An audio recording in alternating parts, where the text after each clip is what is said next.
So today's video is going to be about how I got my job at the Home Depot.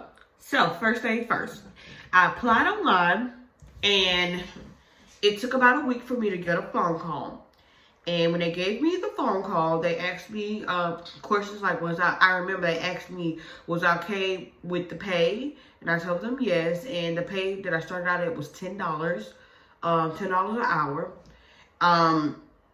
Once I told them I was okay with that, they asked me if I have any questions, and I told them no. And they set up a date and time for me to do an in-person interview. Once I got to the in-person interview, they asked me questions like any job does about scenarios of if a customer did this, what would you say, what would you do, stuff like that, the basics. Now, once I got hired into Home Depot, I remember my first day there. I had a lady working with me, and she was training me. She trained me on the floor. She told me how to use the first phone. She told me how to find SKUs in the overhead. She assisted me with customers and things like that. The one thing that threw me off is that my first day that I started, they were so busy that she was in the middle of helping me that she had to leave me over there, y'all. And I was like, oh my gosh. And somebody had walked up, like right after she left me, somebody walked up to me and they were like, hey, can you tell me where this is? And I was like, oh my gosh, I don't know where it's at. But I was like, but with the reason why they hired me is because I'm good with people. So I said, I was like, today's my first day, but tell me what it looks like, tell me what it, tell me what you can use it for. And I can search it on the Home Depot app on my phone. And we found it. Like, boom. I was like, yep, I got it. So you have to be very determined at working at this job. You have to be quick. You have to think on your toes.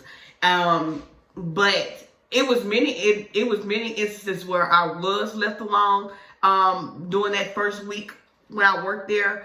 And you do go through training before you get on the floor. So it wasn't that hard. You do go through training. They sit you at a computer and you go through these little training sections before you're allowed to go through the floor, and you have to pass them. And then you let your manager know that you're done with them, and then they bring you on the floor, and then you get on-hands training. So I can say that. So I wasn't thrown for a big loop. Things that can get you fired at the Home Depot. Not coming in on time. Okay? You have to come in on time. If you're not going to be on time, you need to call and let somebody know that you're not going to be on time. Second thing, calling in. Calling in will get you fired. If you call in a whole lot, you're not going to be there no longer. But you have to have a valid excuse on why you are calling in. You have to let them know. You have to give this company a heads up. You have to give any company a heads up. Keep it professional. Give them a heads up of why you're calling in. No call, no show. You will get fired. Point blank period. You call in and don't show. If you don't call in and don't show up, and that keep happening, they're gonna fire you. Like, I mean, that's not, that's knowledge. I mean, you should know that.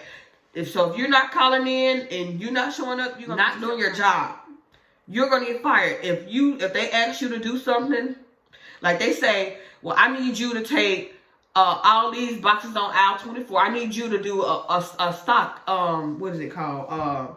A pack out. They say, well, I need you to pack out aisle 48.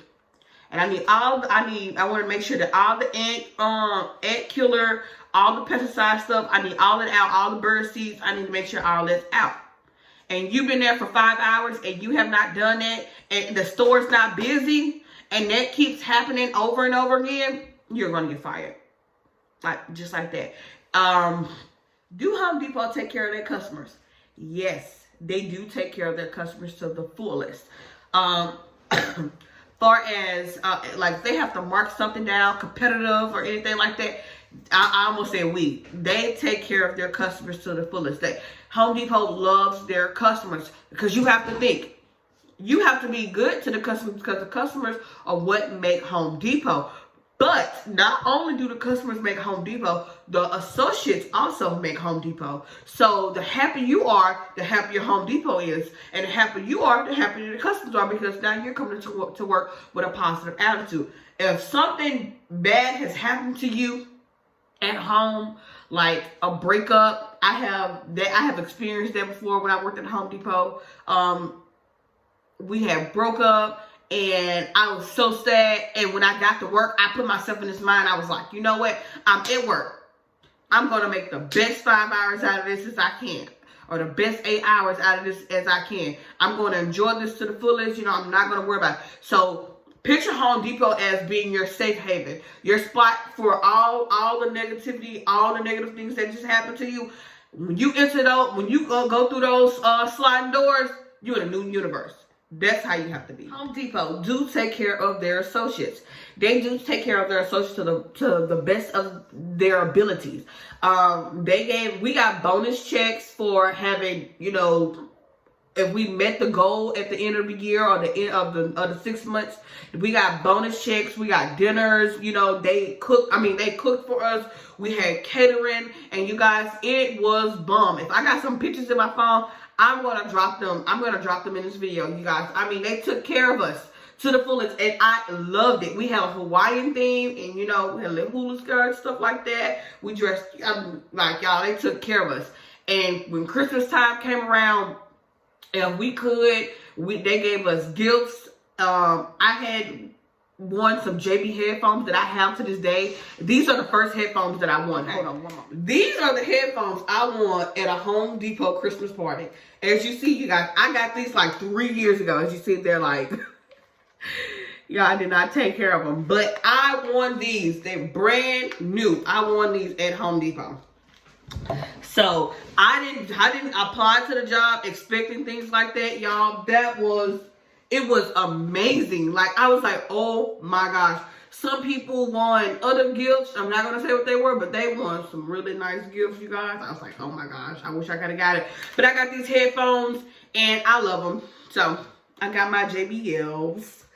Boop, boop. Do not apply to this job thinking that you're going to get gifts, because every store is different. So, the downside of working at Home Depot were short staff. You heard me. Short staff. That was the number one in my opinion, the only downside to working at Home Depot. Well, I'm not gonna say that because I just thought of another one, but I'm gonna get back to the other one. But yes, understaffed. When I worked there, sometimes, you know, you'll have enough people working there in that hour. Most people at the Home Depot I worked at, mostly everybody, or the older individuals that worked there, worked in the morning. And we did have some older ladies and gentlemen that did work at night, but most of everybody worked in the morning. So after 5 o'clock, after 6 o'clock, people started going home. And since I was in college and I was working at Home Depot, I worked like from 5 to 10 or 5 to 11. And I get there and all the people I want to see are there. I'm like, oh my gosh, everybody's here, we're working. And then like 15 minutes to working, like 30 minutes into working, they're going home. And I'm like, oh my gosh. And then I started like, who's going to be here with me? Who's going to be here with me? And then you like 6 o'clock come and nobody comes. And then you got to think at 5 o'clock, you are it. Because usually like 2 people be on the floor or something like that at night.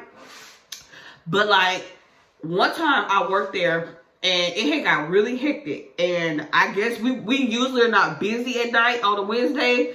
And what ended up happening is I came into work, 5 o'clock came, I clocked in, 5:30, everything's fine. 6 o'clock, me and this other guy is working, he gets off at 6:30, we're working, it's like customers just poured into Home Depot. It was like we were having a sale and we weren't. People were just coming in, and he had to work longer than what time he was supposed to get off. And then when he finally clocked out and left, people were still coming into the store, and I was the last associate in garden.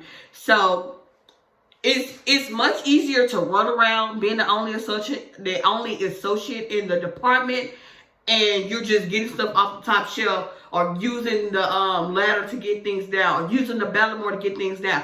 It becomes extremely difficult when you have to use the reach truck. when you have to use the forklift, you know, when you have to use equipment that requires 2 people, that became a very like hard thing for me. And that's one thing that really like pissed me off with working there, because I was like, okay, y'all, we have to have more people here. We have to have more people than just me. The second con of working at Home Depot was if you're the only person in your department. So this is what happened, because I'm not going to go around. This is what happened. I was working in garden, and I had the first phone, and I was the only one in garden. And whoever was in electrical, they were the only person in electrical. And it was time for them to go lunch. So, me not knowing any better, they come up and say, hey, you know, I'm going to lunch. I need you to I don't advise home. you to do this, but what I ended up doing was learning the other person's time for lunch, and I used to just hide. Like, real talk, I used to just hide from them. I'm like, okay, cool. So, their lunch was an hour long. So, let's say from 6 to 7, they go to lunch. I have electrical's phone and I have garden's phone. So I'm doing my own department. I'm holding down my own department on my own. You know, we're busy, and then electrical phones ring. Hey, I have a customer over here that need wire to be cut. Y'all, I did not know how to cut wire. I don't know how to cut wire. So I'm like, what the crap? I'm like, look, I don't know how to cut wire, but I'm gonna come over there. I'm trying to help you to the best of my abilities. I did not know the code to get the wire down. So I had to walk around the store, look for people, and I just I had to tell the customer, the person that works on electrical, they go to lunch. I don't know the code, and I don't know how to cut wire. So I made it my mission. And this is how I got my raises, because I wasn't doing this to get raises, but this is how I ended up getting raises, because I actually went to my manager, and I like to different managers and associates, and I asked, how do you cut wire? What's the code to cut the wire? How do I do this? They love for people to be intuitive of their job. You have to be involved. You have to want to learn to grow at Home Depot. So that's how I, grew in the company. Let's see what else. Another con at working at Home Depot is that sometimes it can be messy. Yes, you heard me. Sometimes it can get messy. Me being the type of person I am, I mind my business. I don't care what's going on with who got fired, why they got fired. I don't care. I had to keep that. You have to keep that attitude at Home Depot. You have to, because you got to think, Home Depot is a big company. You have hundreds of associates working there. So mind your business. Don't get yourself involved with other people, because because I had this to happen. I was friends with this one person, and they didn't like this other person. And they didn't like this person, and y'all, I'm friendly, so I'm friends with everybody. And everybody looked at me not to be their friend. I'm like, I'm sorry, I'm cool with everybody. Just don't tell me what's going on, because I don't want to know. And that's how I kept it. We come here to work. We come here to make our money. We come here to help the company grow. The company helping us grow. That's what we come here to do. So, boom. That's it. So, I'm going to end the video with this. The reason why I quit Home Depot was because I graduated from college. I found a new job, and it was just basically time for me to go. I did experience some more negative things and some more positive things at Home Depot. It was like some stuff that was like, people started picking with me personally, and I was like, you know what? I have a degree. I don't have to work here. It's time for me to move on. And I'm glad I did, because I started off at $10 and I left it at $12.75. And the only reason why I got that dollar raise is because I became a appliance specialist. So if you become a specialist, you do get paid more. So shoot for the specialist. Don't shoot just to be a regular associate.